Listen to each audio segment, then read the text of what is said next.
I finally got it. Everything started to flow. I felt it in my gut. It was as though a light went on. It was a total aha moment. How do we know what we know?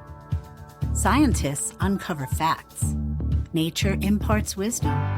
Storytellers weave our shared narrative, while contemplatives seek inner knowing. All that we know is imbued with imagination, and our understanding is ever emerging. Welcome to Knowing, a podcast that explores the synthesis of knowledge, illuminating creativity and insight.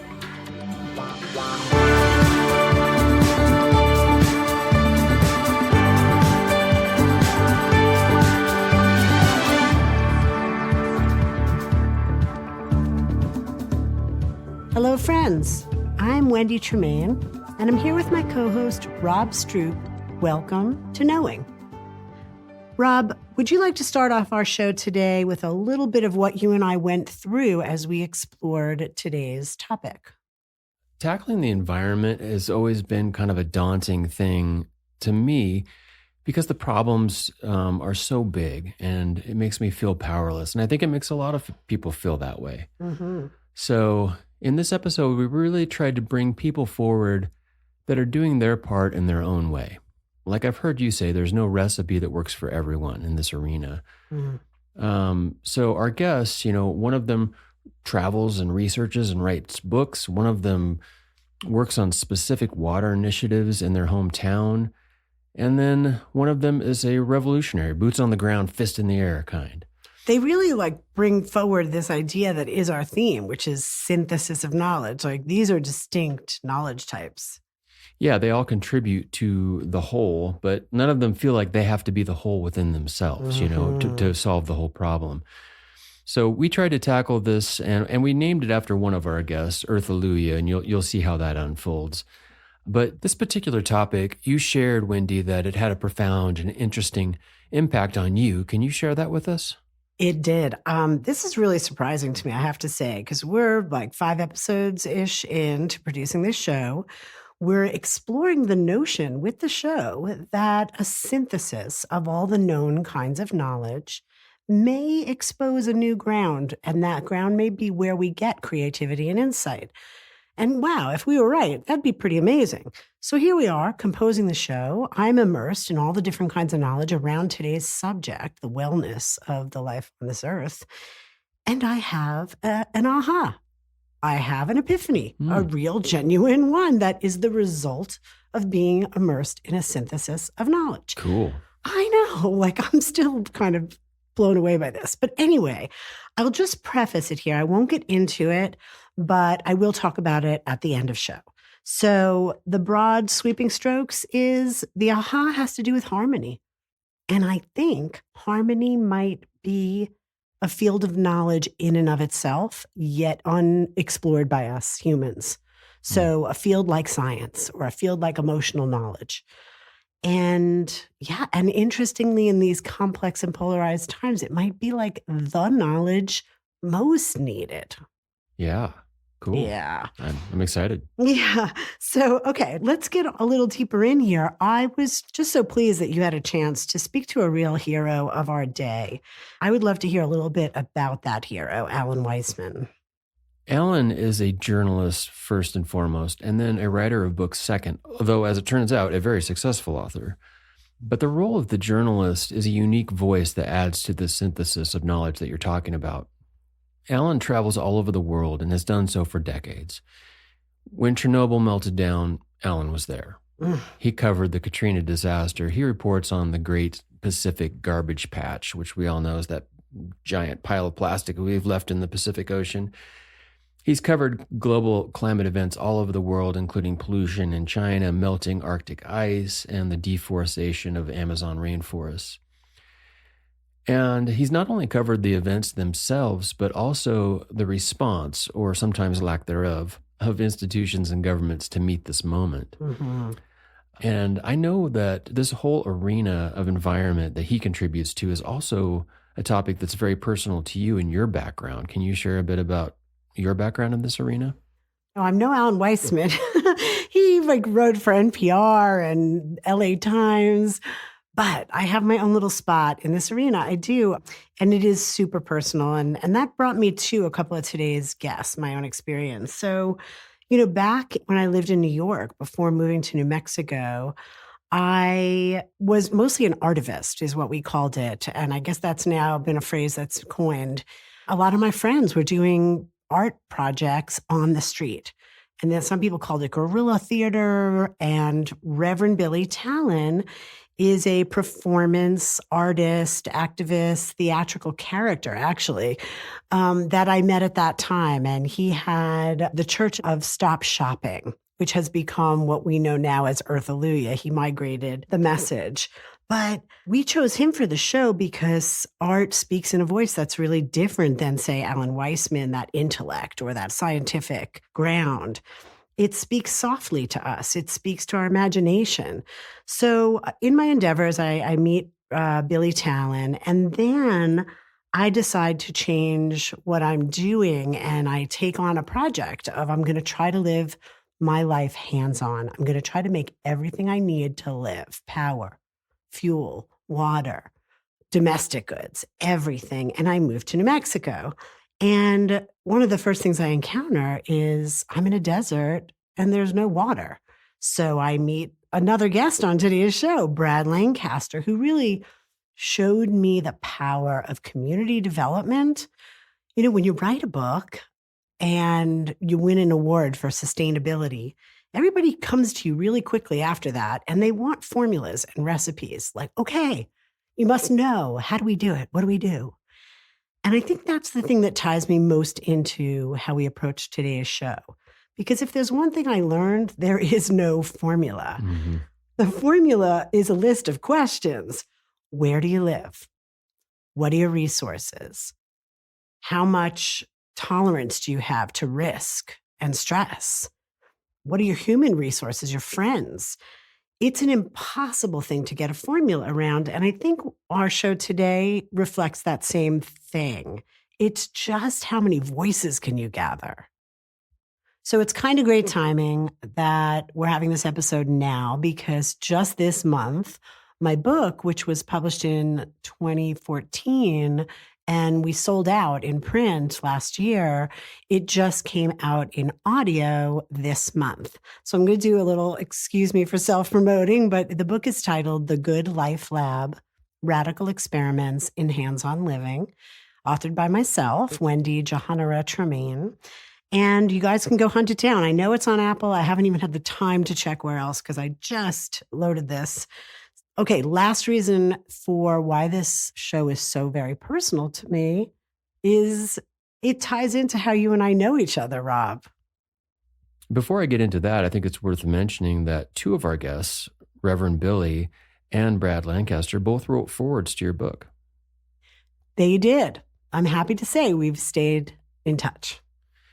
And then I know you because of your book. So the story is, I was, I'm a musician, and I was on tour in Oregon, and I was doing a show on a farm near Salem. I was at that time in my life really tired. I was living in Portland, and I was tired of the city grind, and I was considering other options. And was talking about this with the owner of the farm and other folks. And the owner emerged from her house with a copy of your book and told me how it inspired her to abandon what she called her country club life on the East Coast and buy a farm in Oregon. Hallelujah. Yeah. Fast forward a couple of years later, and I moved to New Mexico, and here we are doing a show together. I wish I could just go thank her for that this minute. Thanks, Sarah. Thanks, Sarah, wherever you are. It's funny, Rob, because Sarah's one of so many. I could not have anticipated when I wrote this book how many people would contact me and say, I changed what I was going to do after reading the book, and I chose this other path, this uncommodified, risky, exciting path. Mm-hmm. One of your other paths is your spiritual path. And so we always try to do something, either story or contemplative or something on each show. And our contemplative piece for this show is unique based on your spiritual path. Do you want to share what you have in store for us at the end of the show? Sure. For our show, I happen to possess a very beautiful guided meditation that is uniquely crafted to help each individual sew themselves back into the fabric of nature so that it can be experienced. And we all know contemplation is different than thinking. There's only one way to do it. You actually have to do it. So, in a sort of break from our normal format, please stay on after end of show conversation with Rob and I, and we will remind you for a guided practice where I'm inviting you to close your eyes and just take that ride with me. Very cool. I'm looking forward to that. We are also going to hear, as we said before, from Alan Wiseman first, and we're going to keep coming back to him. Alan's going to kind of be the ground of our show, and sprinkled in the in-betweens, we will hear from Reverend Billy and Brad Lancaster. And then, to wrap up the whole thing, Wendy will take us out with the elemental breaths. Are we ready to dive in? I'm so ready. It sounds super duper. Let's do this.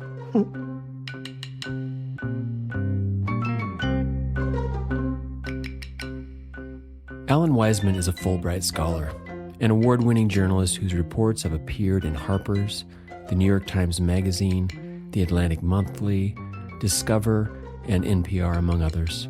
He teaches international journalism at the University of Arizona and is the author of 6 books. His latest, called Hope Dies Last, which we discussed throughout the show, is due out spring of 2025. His 2005 essay, Earth Without People, was selected for Best American Science Writing and led to his most highly acclaimed book, A World Without Us. In this first segment, we discuss the thought experiment explored in that book. Alan Wiseman, thank you for being on Knowing. It's my pleasure. In your book, A World Without Us, you explored a thought experiment in order to investigate environmental subjects, but with a juicy twist. What if humans were suddenly gone? They were here, now they're not. A creative and effective way to make us think about our global impact. What are some examples of things where our impact is taken over by nature very quickly? Imagining that humans just went poof. I kind of disarm the fear factor. The fear factor always attached to environmental stuff. People don't want to hear, oh my God, does this mean that we're all going to die if we keep doing what we're doing? I just kill everybody off in the beginning. They don't have to worry about that anymore, but they get to stick around to see what happens next. I use New York as an example because it's a city that everybody knows. Either they've been there or they've seen it in movies. Within 2 or 3 years, because New York experiences seasons, cracks will appear in the cement. During the winter, it'll snow, and there'll be ice on top of that concrete, say the sidewalk. And then it will begin to thaw in March, and the meltwater will flow into the crack, and then it'll freeze again. You go through a long spring of freeze, thaw, and each time that happens, that crack gets a little wider. And around the last time it happens and there's no more ice, by then there are all these seeds blowing around out of Central Park, and they're lodging into those cracks, and you will start having little plants that turn out to have incredibly strong roots.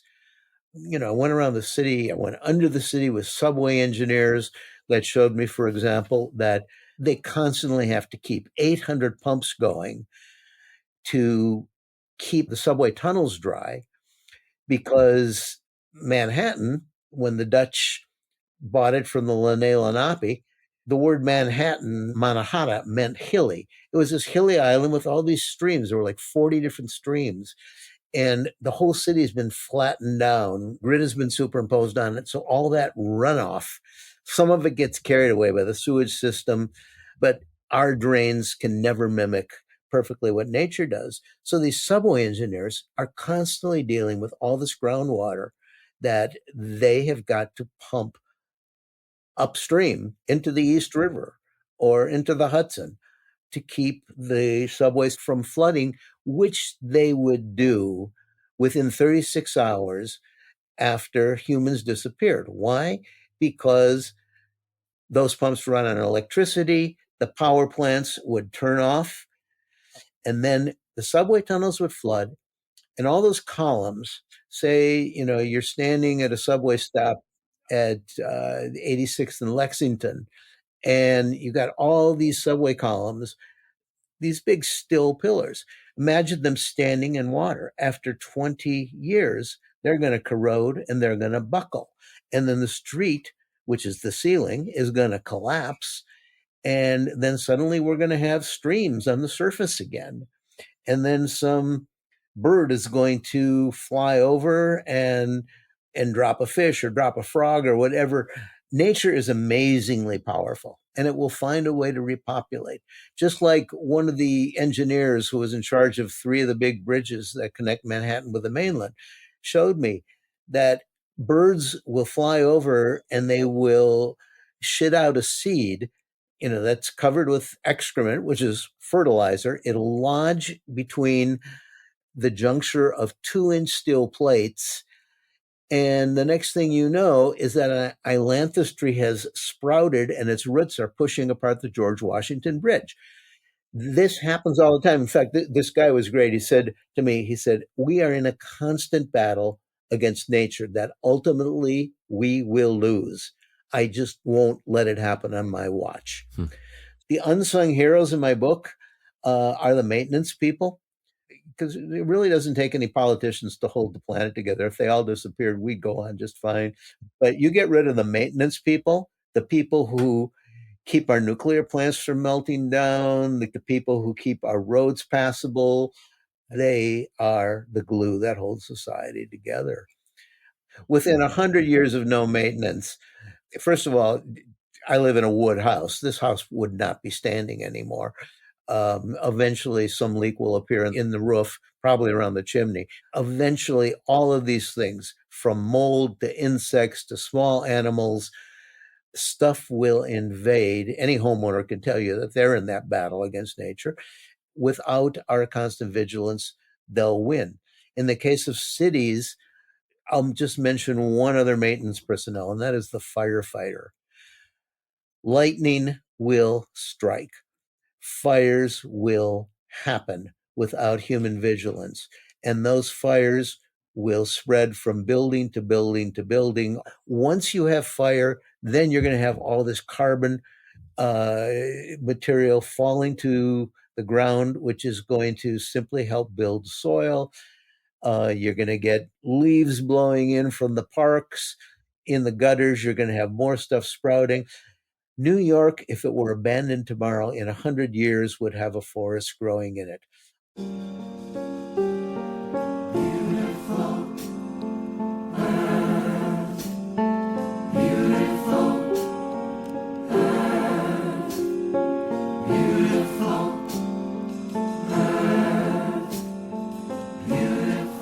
Earthalujah, so glad to be here.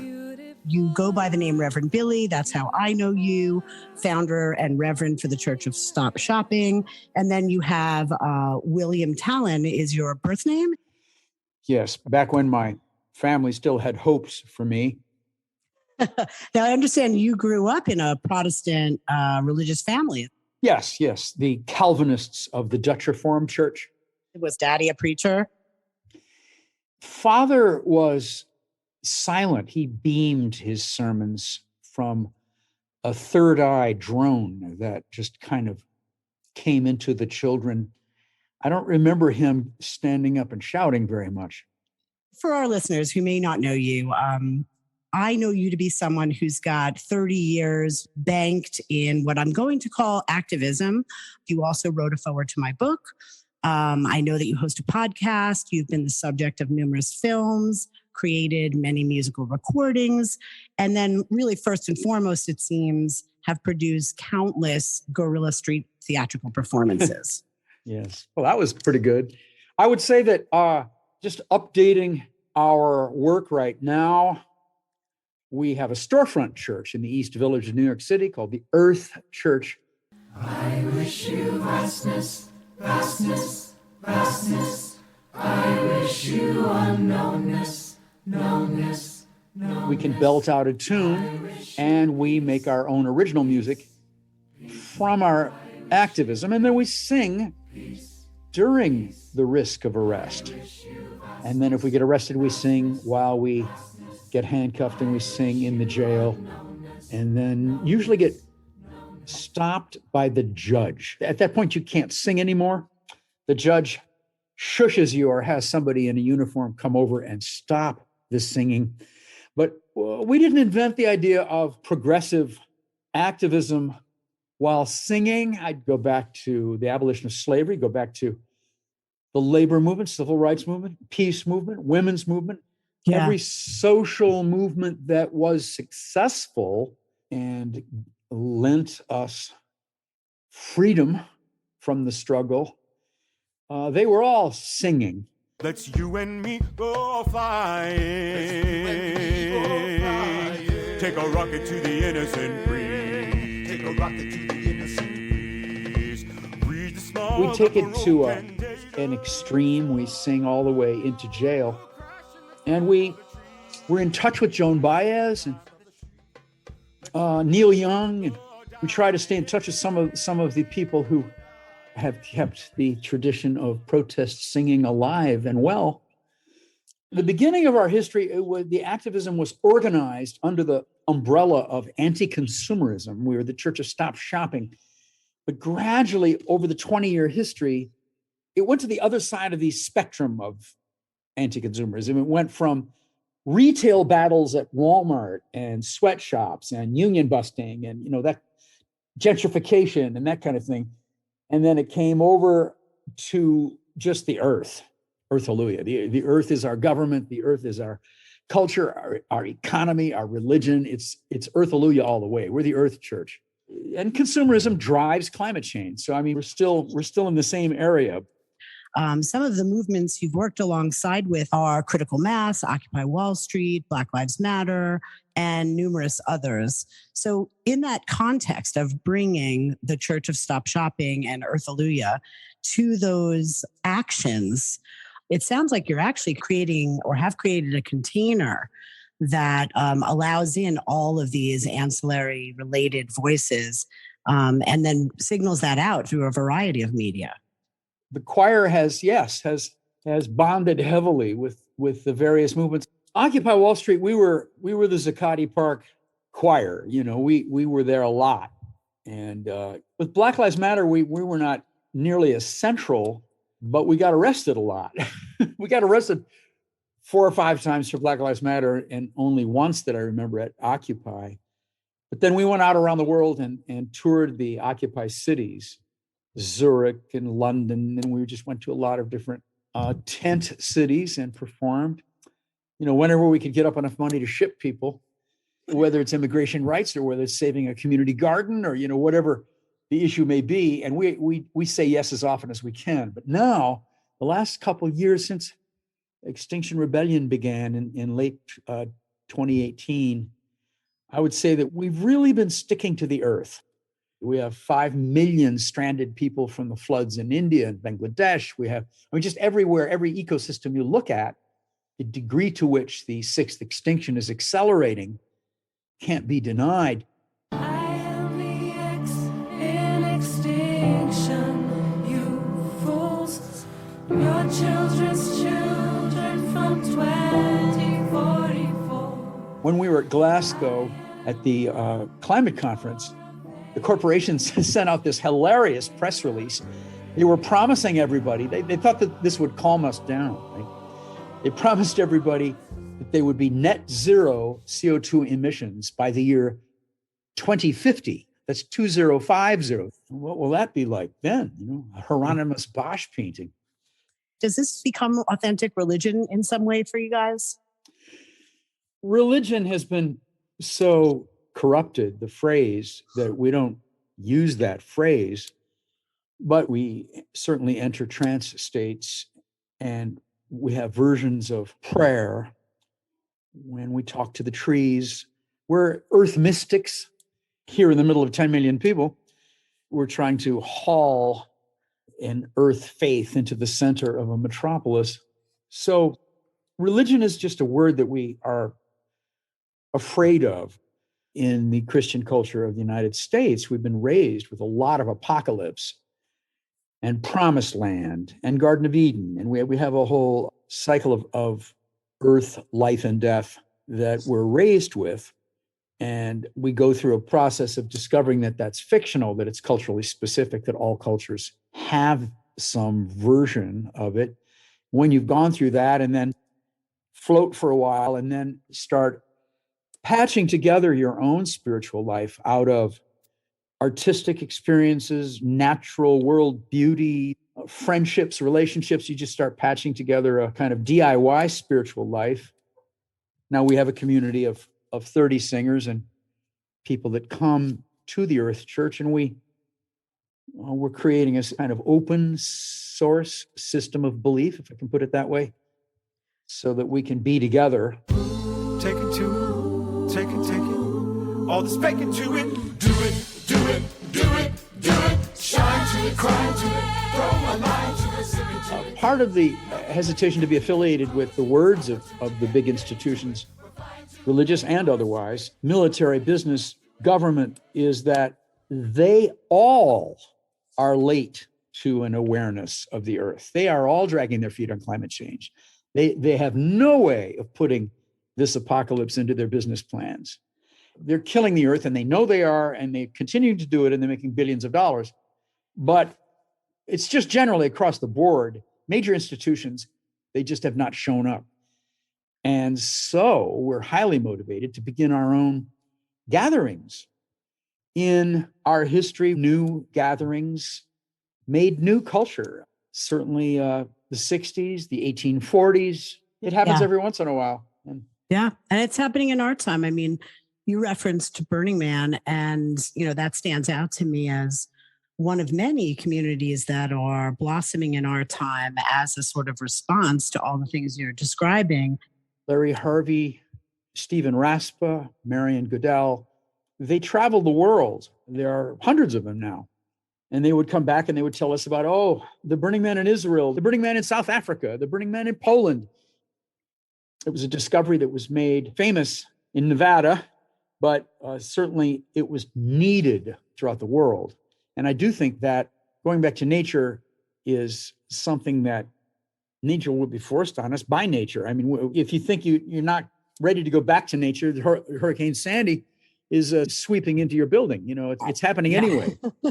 Well, I think what made me think about Burning Man for a moment was, so much of what you're speaking to with Earthalujah, it pertains to the destruction to the earth. And we know that behind that is a monetary system. And I think one of the things Burning Man did well is they gave us an opportunity to experiment with a city that has no monetary system. Yes, that is a statement against consumerism. And for a long time, you would have environmental groups making very interesting educational installations. It was a place where new culture would emerge. And towards the end, it became something else. But you don't want to get into a puritanical kind of anger that we see now with politics. You want to find the positive. There was a lot of positive. There was a lot of positive for years. Like an artist or a philosopher, a thinker, a lot of them don't go on for 20 years. Burning Man had a moment, and it really became like the Beatles of that. Everybody knows the phrase, If we could just invent something out of the sky, this moment, however idealistic, what would work? I just go straight to the earth. Jane Jacobs, the great city designer, the author of Death and Life of Great American Cities, her last book sought to make governance, constitutions and congresses and so forth, parliaments, out of biological designs. She was going straight from nature to democracy. Now that's a radical idea. I can barely say it. Whatever we do, whatever main move we make, has got to be mindful of the collapse of the physical environment. The extinction is real. Extinction is real. Extinction is here. We better say I love you before we disappear. Extinction number 6. There are hundreds of life forms disappearing every week. Just last week, Antarctica was 70 degrees hotter than it was supposed to be at that time of year. I mean, the stuff that's going on right now is so extreme. Is this so endemic, so deep, the interconnected dysfunction, that maybe we're on the heels of one of those every epoch time windows where it's a reset of civilization? I think civilization will have to reset. There's no physical environment. The toxicity has been so extreme and still is. The last 12 months, Shell Oil Company has had record profits. It's not slowing down. The CO2 emissions, the methane, the number of parts per million is approaching 420 now. There has to be a reset. One thing that is constantly coming up for me when I look at the world of activism is everyone we know cares. Everyone we know feels like the only way they get to do anything that they can access is like to vote. I feel like what's grossly missing is inroads, pathways that point to a lane that someone could step in and give them a way to act. We are surrounded by the built environment. If you have a computer, you're going to get hit with 10,000 advertisements every day. We are frozen in amber. And so it is hard to imagine going straight to an action. Near our Earth Church, the East River Park, we have the spectacle of local corrupt politicians clear-cutting a forest in the middle of the city. And the reason they're clear-cutting the forest is completely bogus. But the forest is the East River Park. It's surrounded by people that don't have the power to defend their green space. There are 700 trees that have been cut down. And the church has stopped shopping. We've been arrested, I think, 6 times now. There are 300 trees left. But come with us into the 300 trees that are left. The beginning of original action, of feeling sensually that you're doing something original, is to go to the natural world, go to the trees. The scientists are telling us that the trees are talking. They talk through their roots, they talk through their branches, they have a sense of smell, they have a sense of taste. Trees are very alive, they communicate. When you're walking over the ground, the roots beneath your feet are full of language. We can't prove the limits of it. It could be storytelling going on, it could be observations about us. Go there, give up on the institutions for a while and go to the earth.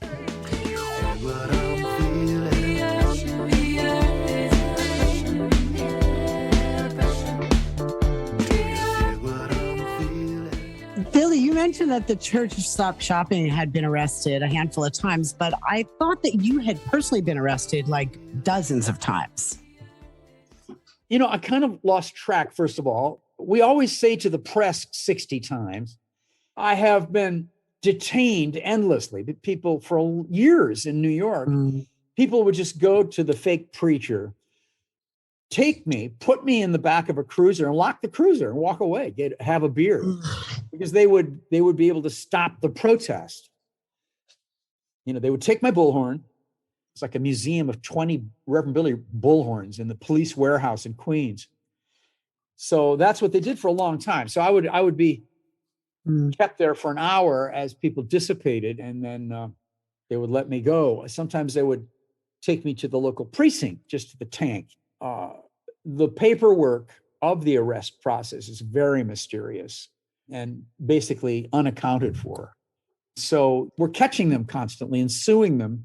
You know, while we're talking about arrests and this kind of toll it's taken on you, I'm just curious to know if the least able amongst us, the most strapped financially, the people with the least agency in some respects, seem to be, again and again, the people who have the willingness of heart to take the greatest strides against the biggest problems that face us all. And I wonder if we can tease out what inhumanity must we tinker with to change this morality, this situation where one has to become so desperate and disenfranchised to activate the thing within themselves that cares. Well, the Earth's program is unprecedented storms, floods, heat waves, starvation, drought. The Earth is just forcing its apex predator to change. Go to the Earth. That's the beginning. Yeah. That's the beginning. You'll have that inventiveness, your vision, you'll have your dream. The tree will talk to you. You will receive your instruction. Stand in the forest long enough, and you'll actually learn everything you need to know about how to live. We forget we're part of the living, I Amen. think. Yeah. Well, I want to talk for a minute about your legacy. And I don't know if you've given thought to this, but you've had a long trajectory as a very potent activist. I often think of you and think, like, this guy should write a manual for revolutionary action. Do you have thoughts about what's in the future for you? Well, the Reverend Billy and the Church of Stop Shopping, the media that works best for us is telling stories about us. Maybe that's a form the legacy takes. Well, and music and story are essentially threaded together. So it seems an appropriate pairing. Well, we love the trance states of music. It can incorporate the meaning. You know, you do a double thing there, at least double, 6 things, 10 things. But if you sing, beautiful earth, what do you have to say? Fire and flood, virus and death, earth, won't you please translate? You know, if you have 30 people in a 6-part harmony singing that kind of thing, people just close their eyes and float. And yet you're telling the riddle that we're all walking around all day trying to figure out. Beautiful earth, beautiful earth, what do you have to say? Fire and snow, virus and death, earth, can you please translate? Beautiful earth, beautiful earth. Capitalism depends in some ways on sustained, constant growth, both economically, and that economic growth is fueled by population growth. Yet we live on a planet that's one size and it's not growing to meet our demands. So how do we have this climate conversation inside of our insatiable appetite for growth? Well, you ask the most important question. In fact, my last book, Countdown, was about exactly that. You know, how many people can fit on one planet without capsizing it? And is there a way that we can have an economy that prospers without perpetual growth? And actually, when we think about capitalism, you know, we always harken back to Adam Smith, who kind of codified it. And if you read his entire thesis, at a certain point, he said economies mature and they can stabilize. There's no need for constant growth. It's important to understand that capitalism has 2 reasons for wanting big populations. One is the one that you cited, constant growth, because they want the economy to grow, so you need more consumers all the time. But the other is the more people you have, the cheaper labor is, because you've got more people on the bottom who are competing for miserable wages, and you can keep wages down. If there are fewer workers, then wage earners become more valuable, and you have to pay them more. When you pay workers more, they become more efficient, they're happier at their job, there's more loyalty, and you get higher production. We meet at these climate summits. We set emission reduction goals. We try to grapple with climate inequalities for underdeveloped nations trying to industrialize. Yet we barrel towards climate catastrophe. Is our hope misplaced in looking at these institutions, in your opinion, or are we looking for love in all the wrong places? No, we need to look for it in every place we possibly can. You know, the United Nations is a very, very weak body, but it's got good principles. The United Nations just needs people to be inspired to carry out their principles. There's one portion in the book where I talk about a manifesto from the United Nations to start actively seeing how much food can be grown in the sea, how much, for example, seaweed that is edible. This is intelligent policy. On an individual basis, we can feel the powerlessness, the futility. Like the problems are so huge and we're so small, Especially as individuals, we can feel like, why bother? In the writing of this book about hope and the environment, how do you answer the why bother question? I'm a journalist, so I go out and research it. Is there any realistic hope? I went to about a dozen different countries, looking at people who are trying to come up with ways to feed us all without mowing down more forests or taking away more habitat from other species. I looked at people who are trying to keep the remaining species intact and lifeboat them into the future and not perpetrate further extinction. And I looked at people who are trying to come up with energy sources that do not depend on burning things. I found some fascinating, stubborn, courageous, brilliant people, visionary people in many different walks of life, in many different countries. And I realized that, as long as there are people continuing to fight, there is definitely hope. Hope is the last thing that goes. That's why my title is Hope Dies Last. Can you share a story of some of these people? I start out the book with a couple of men who resurrected the marshes of Iraq, which is the biggest wetland in the entire Middle East, which had been drained by Saddam Hussein following the US's first invasion. So his own countrymen rose up against him, and there was a huge battle that Saddam Hussein ultimately was victorious in. And one of the reasons is that he drained those swamps.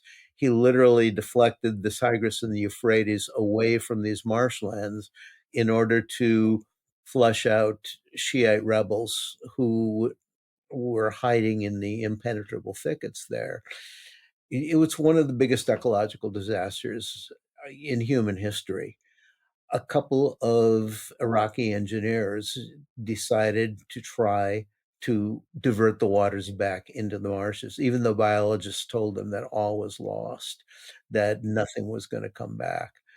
And after petitioning the government, petitioning the UN, the United States, who was supposed to be doing reparations, to no avail, finally they just hired a couple of earth movers and just dug big holes in the berm, and they let the water flow back in. And for 6 weeks, it was just awful because nothing grew and the water had this fetid scum on it. But then suddenly around the edges, there were new shoots coming up.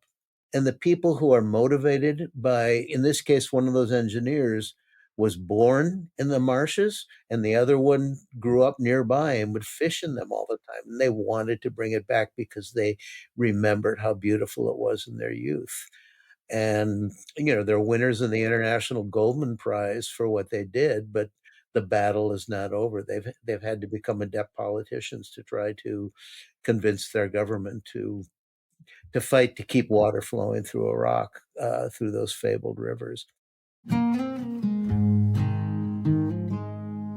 Brad Lancaster is a teacher, community developer, and designer of regenerative systems that sustainably enhance local resources. He is the author of the award-winning, best-selling book series, Rainwater Harvesting for Drylands and Beyond. In this first clip, Brad tells a story which began in Zimbabwe, where he responds to a call that led him to finding his mentor, Mr. Pieri.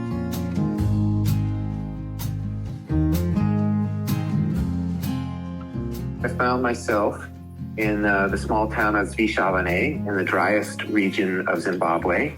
And there was the African water farmer just reading on the stoop of his rondavel, his earthen office. And I introduced myself and he started laughing and he thought it was great that I had come so far to see him. And he said, well, come on, let's go to the farm. Let me show you what we're doing. I spent the day with him and he was just an amazing host and guide of showing me how he and his family had planted the rain and turned a once eroding piece of land that was not producing anything of substance into a relative oasis that is now far lusher than the neighboring lands, because when it rains, instead of the water running off, it's captured in the bank of the living soils, and then the vegetation is the living pumps making that water accessible.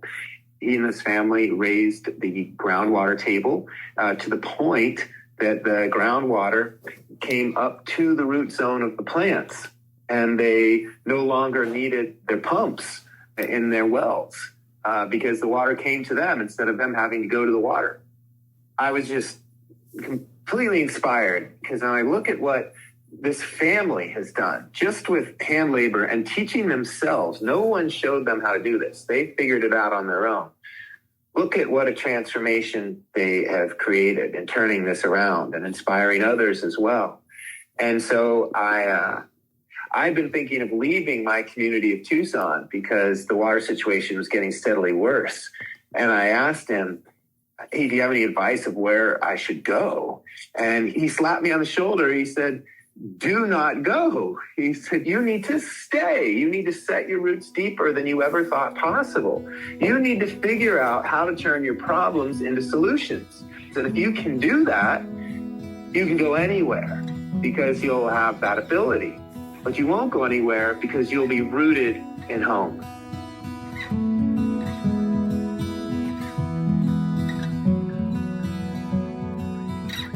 Here's what happened when Brad returned to Tucson, Arizona, and discovered future friends and guides who had always been right under his nose.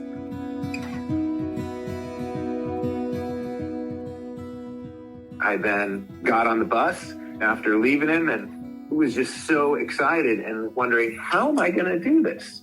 Through his example, I knew it was possible. And I knew I just had to figure out, well, how can I tweak his techniques and the techniques of others in dryland environments so they suit the unique conditions of where my home is? And the crazy thing is I then realized I didn't have to go that far to get inspired, because there were Mr. Peary's all around me. I just never saw them before. I didn't know where to look. An example being the traditional Tona Odom Akchin runoff farmers. The indigenous people of this area, that's their primary means of farming, and they're very productive. And so then I met and was taught and inspired by Clifford Pablo as he walked me through the land that he and his grandfather had farmed with Akchin runoff farming, and the land that he later did with his family. Being on the ground with those people, you see in whole new ways. You see what's possible. And the great thing, too, is it refutes what I was so often told by so-called experts like hydrologists and whatnot that say there's not enough rain to do this. And it's like, well, how can you say there's not enough if for, thousands of years, that's the way people did it up to now? And how were they wrong? Yeah, that gave me a lot of confidence to move forward when the gardening centers and the plant nurseries and the irrigation supply companies were all telling me this could never work.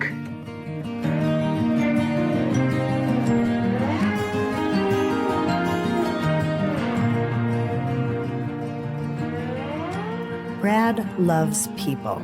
He's the right person for the call of community development. Here he shares how community building is resilience building. I already knew that community piece was essential, because you can't thrive as an island. Let's say you're in Ukraine. Let's say you're being actively attacked by another country or whatnot. Let's just say there's a drought. Let's say the water infrastructure goes out. Whatever, anything. You're not going to make it as an island, because all the people around you have the same needs. It's not resilient for one or a few communities to be doing these practices. We need resilience through multiple connections of webs. So, if you start cutting a spider web, the whole thing doesn't collapse, just a section, but it still holds together. The more dense the web, the more woven the web, the more resilient it is. And this way, too, in working with the community, I got to know a lot more of my neighbors. So a lot of that community building started with the neighborhood tree planting program I started. So 1 year after visiting Mr. Peary, we organized what's become an annual rain and tree planting event, where to be part of the program, you have to first plant the rain by creating these water harvesting basins or rain gardens. So they capture, retain, and infiltrate the water rather than drain it. And then we plant the plants, so they're much more likely to succeed and thrive. Got all these volunteer crews to do the work, so if people weren't physically able, it's no problem, we'll do it for you. And it's amazing. So just through that, because I was new to the neighborhood, I realized, wow, this is an incredibly diverse neighborhood of amazing people. Applying what Brad learned from Mr. Peary, here he describes what community building efforts brought to the city of Tucson, which includes lowering the temperature. So that's why we're emphasizing native vegetation, because it's the best adapted to our climate, soils, and wildlife.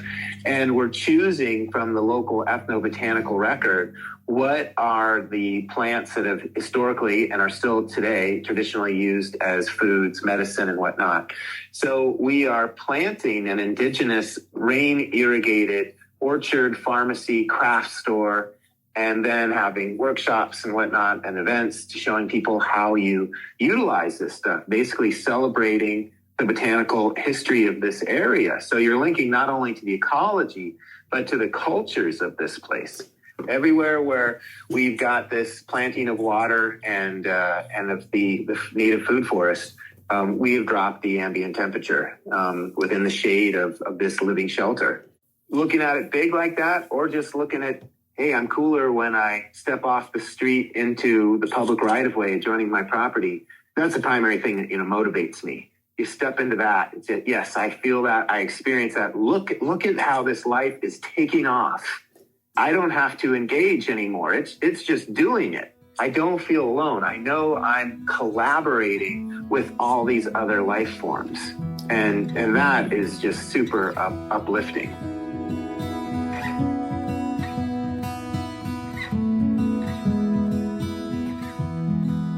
There's only one water on this planet. No one's ever delivering more.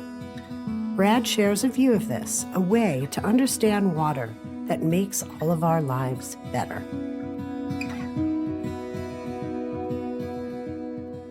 We have a finite amount of water on this planet, an even smaller amount of that is fresh water. The vast majority is salt water, which we cannot drink. Of that fresh water, a very small percentage of that is actually accessible, because a great deal of that fresh water is so far deep in the earth that it's not accessible. But yet, this planet never runs out of fresh water because of this incredible hydrologic cycle of trillions and trillions of life forms and whatnot that contribute to it and have this amazing intelligence and ability to infinitely cycle that water, to be using it again and again and again in a way that does not worsen the quality of the water, but maintains or enhances it. And that should be our inspiration to do the same. Unfortunately, all too often, human activity is degrading that water, and we're running counter to the other life forms.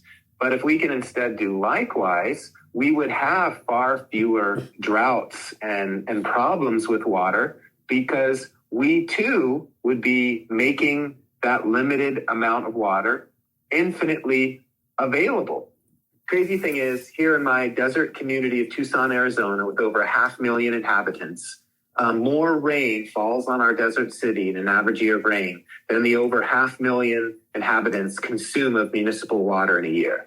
And the vast majority of the municipal water we use is imported. We pump it uphill from the Colorado River 300 miles away at an elevation rise of 3,000 feet, which is crazy, the amount of embodied energy in that.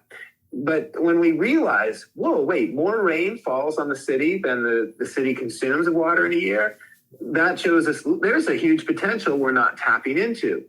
So with all these practices of planting the rain within the living tank of the living soil, The plants and whatnot are the living pumps that utilize that water and then grow shade, food, beauty, fragrance, craft materials, wildlife habitat, livestock fodder. They produce all these amazing resources. So they're multiplying the products, the result of this water. One of the big goals of this planting of the rain is how do we make the water linger longer into the dry season? So instead of letting it drain immediately off, how can we allow it to infiltrate the soil and the roots and other life forms so it lingers longer? And when we have springs and rivers, they're flowing year round because of the rain that came last month, last week, many months, years later, and is slowly being released by these living tanks into the dry season. So we're trying to collaborate with those systems.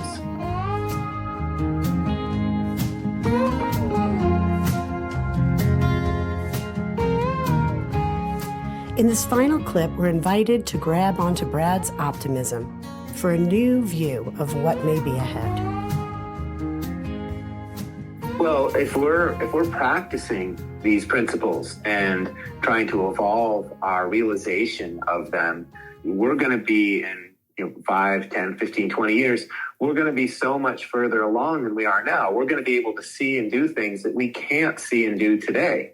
So the great thing about pushing us beyond where we currently are in terms of our ableness and understanding is we get to another level. And I feel that every time I take something on and, the struggle to learn more, in that struggle, I find I'm able to go up another rung on a ladder. And that ladder, I can never see more than the next rung above me. I can't see beyond that. But every time I get to that next rung, now I see the one above that. And you can't move from one rung to the next if you're not actively pushing yourself beyond where you currently are.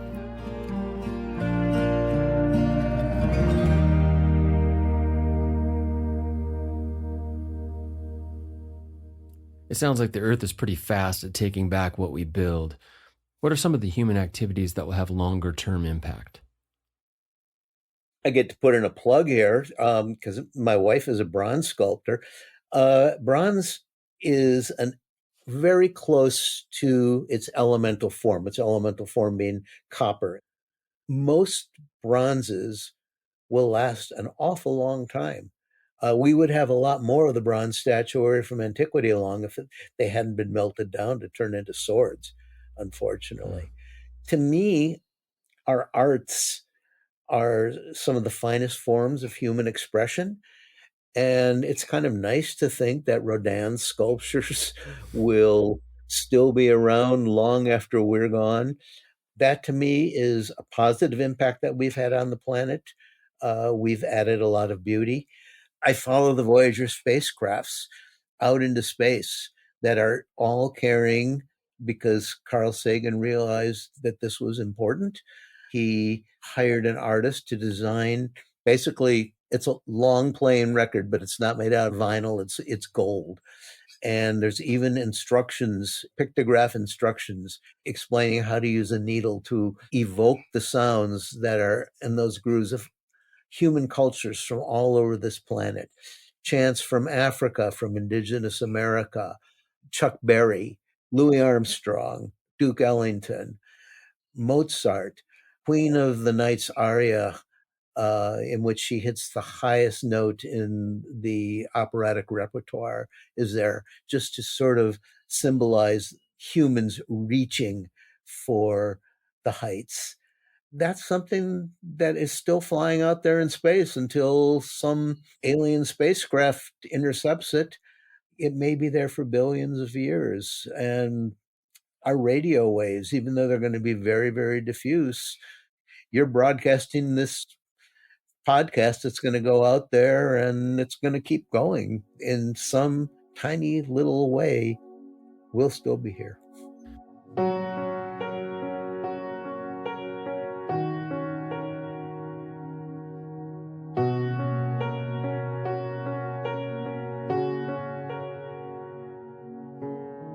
We set out to poke around in the field of climate change and the environment, but somehow without succumbing to the doomy feelings of futility. I don't know about you, Wendy, but when I hear these three voices, I get more inspired than overwhelmed. I think each of those three guests is an example of that we can throttle the heaviness and keep our eyes open and maintain our optimism and positivity. These are three people that are using their own set of unique talents and interests to do their part. I thought Brad Lancaster, he's such a, boots on the ground, such a great story of someone taking on a problem that's specific to their own area. It's almost like, this is a little problem in my corner of the world, and I got this, Yeah. When he mentions that, Tucson pulls water from the Colorado River, I mean, Tucson's not the only one trying to pull out of that river. And it's not going to produce endless amounts of water for multitudes of cities.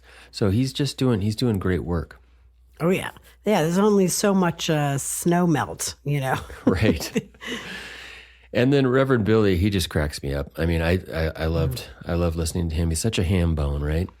Totally. I mean, that man's spirit just never dwindles. He's always optimistic. I mean, how many times was he arrested? 60 something? That's the number he uses for the press. Right. But I'm sure it's way more than that. But talk about a guy, using what he is, this ham bone, this theatrical person, and somebody raised in the church. And he's like, he puts it all together, and his cause is climate. So he becomes a theatrical reverend for the climate. And I just think that that's such cool ways to use your talents and your interests to bring forth change that you want to see. So you're suggesting within us all is something that is uniquely us that can just take the form of this call we're all being asked to answer. I believe that about everyone, yeah. Yeah, me too. Also, just before we move on from Billy, he's also not afraid to get arrested, as we mentioned, but he makes it sound like it's no big deal. I mean, like, it happens all the time, right? Yeah, oh, it's, no, it's a big deal. It's extremely frightening and traumatizing. And when you were an activist or an artivist in New York, you were arrested. I was. What was your experience? Oh, it was very, very unpleasant. I do have PTSD from it. I have a response actually to seeing police officers. I think for me, the hardest thing was being captured, being handled by people that you don't necessarily trust, whose behavior in front of you is unreliable, and then having no sense of when you will be released, just no idea whatsoever. So for me, it was 3 days. Wow.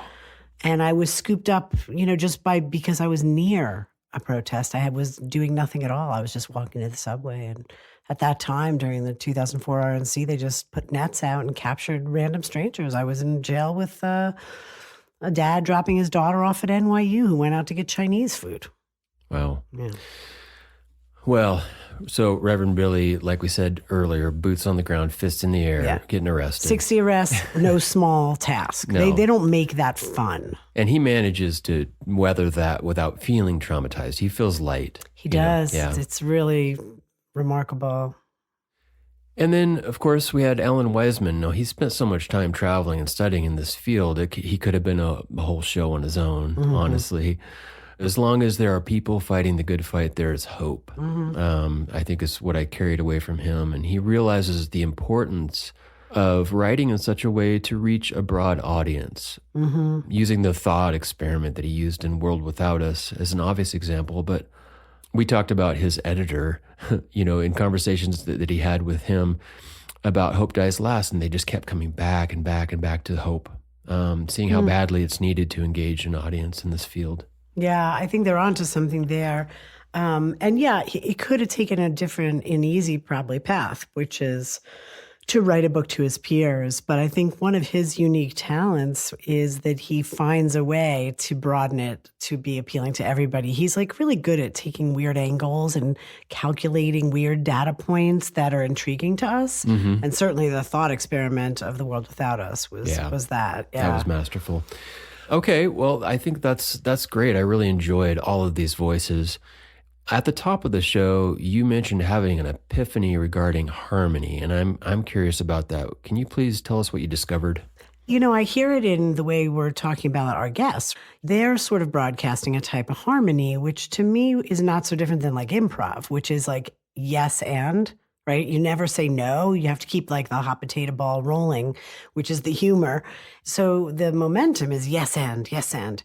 While we were producing this show, I literally had nothing short of an aha, where I came to the realization that harmony may be a way of knowing a type of knowledge in and of itself, in the same way emotional knowledge, scientific, natural knowledge. And as I played with this, because I couldn't put it down, it's an aha, it won't leave me alone, right? I realized that there was a time where the earth only had natural knowledge. And then we spawned language. And here's mathematics, here's chemistry. So it isn't strange that a new kind of knowledge would appear. So I had to kind of get over that first. Like, can this happen? Could it be? But then I guess I started to tease out, well, if it was a kind of knowledge, how would you know it? So does it not overlap with the other knowledges? Is it unique? Does it have its own qualities? If anything, it would point to outcomes that are positive. For example, like what would harmony bring forward that science can't and chemistry won't, right? It might bring forward things like cooperation and collaboration. It might bring a wider view than we've been used to, a less narrow view. When you talk about those broader fields, science or whatever, that's not going to include you integrating and folding in your own personality and talents, like we talked about with our guests. They're taking very specific things about them. Brad's a community person. Billy's a ham bone. Alan's an intellectual. Yeah. They're using, integrating, harmonizing, if you will, who they are with what they want to do.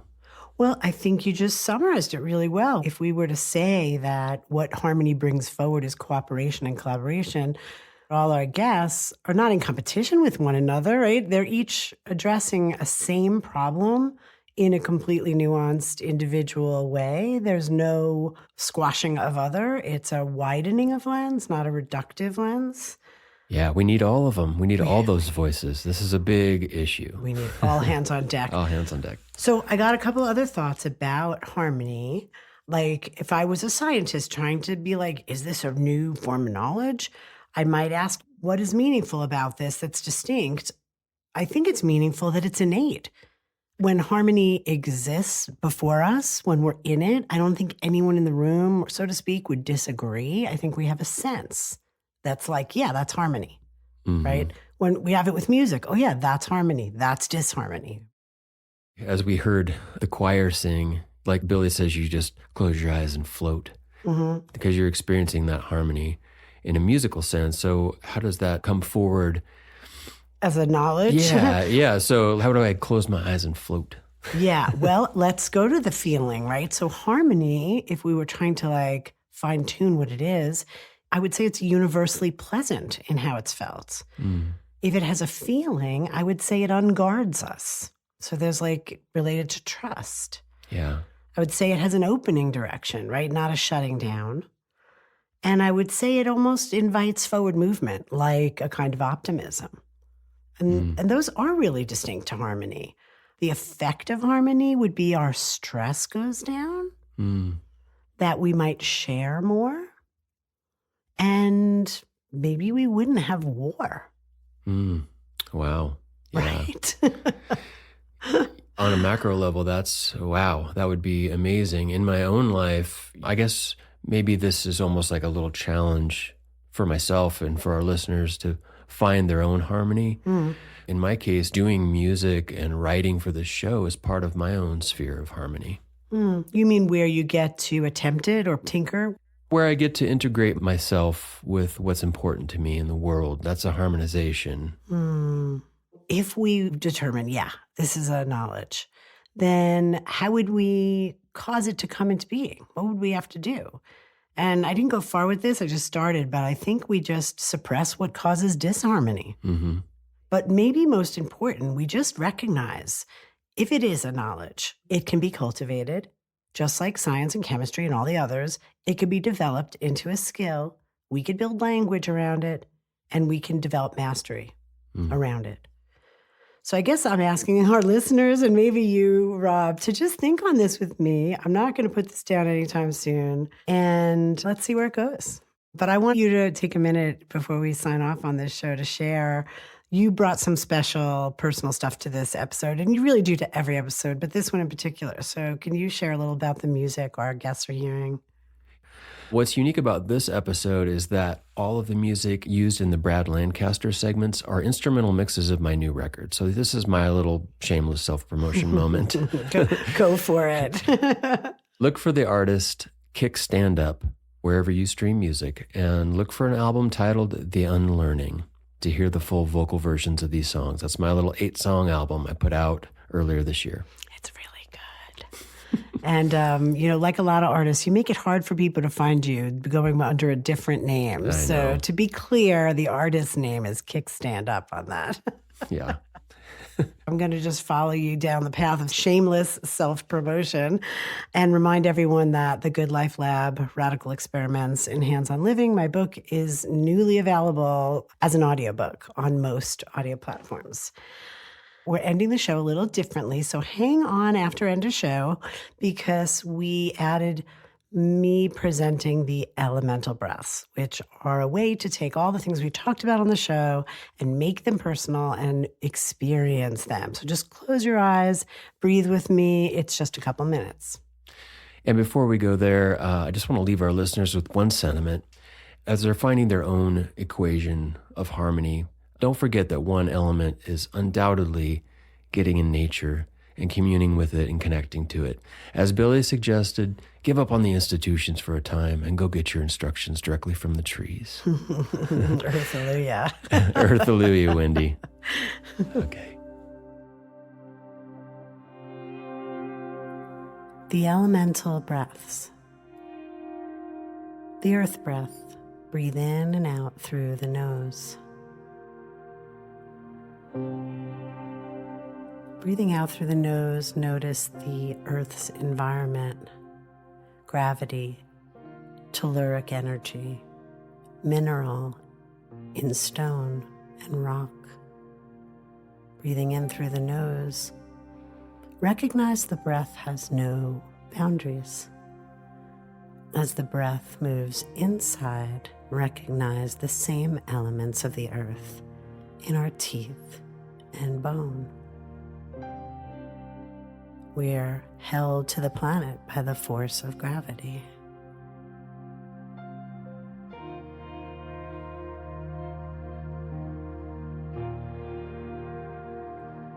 The water breath is breathed in through the nose and out through the mouth.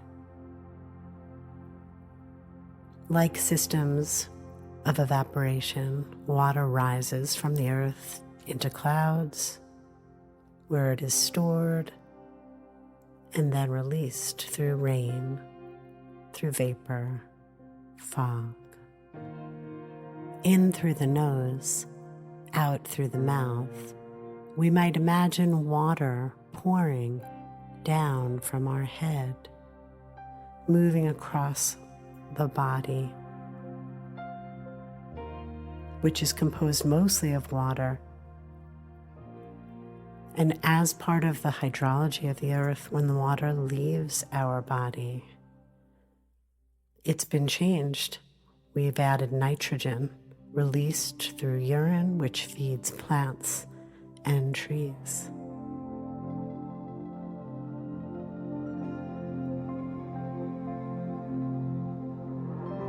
Fire breath is breathed in through the mouth and out through the nose. In through the mouth, we feed the warmth of a cauldron at our core. Out through the nose, releasing burned up ash. There is no inside and outside. Heat exists everywhere. We live under a nuclear furnace. That's photosynthesis, feeds the life of plants which we consume. We contain heat and burn a fever to cure sickness.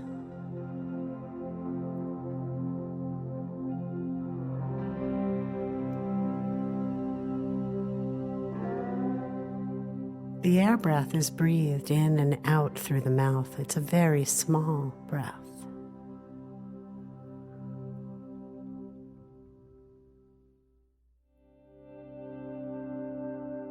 Its direction is zigzag like the wind, remembering that on some microscopic level, there's no boundary, just porousness. The breath effortlessly moves from what we see as outside and inside, back and forth, like a screen door. As part of the lungs of the planet, we change the composition of the breath. When we inhale it, we add moisture and release it back into the environment to be taken up by other life forms, slightly changed by our having breathed.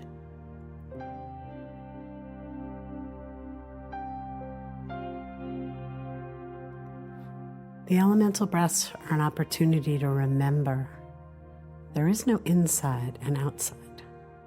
We are part of a fabric of life that is interconnected, always. The breath is just a reminder.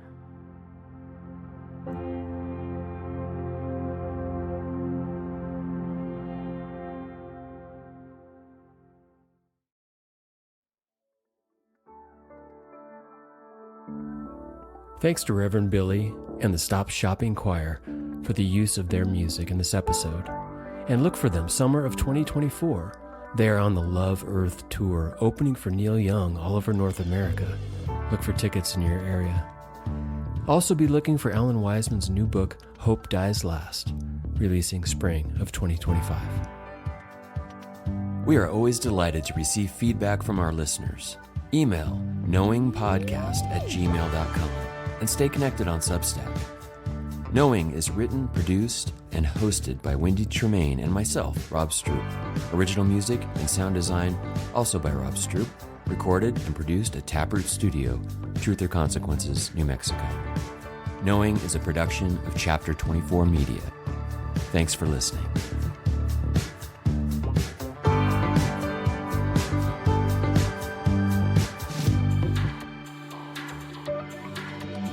Wow.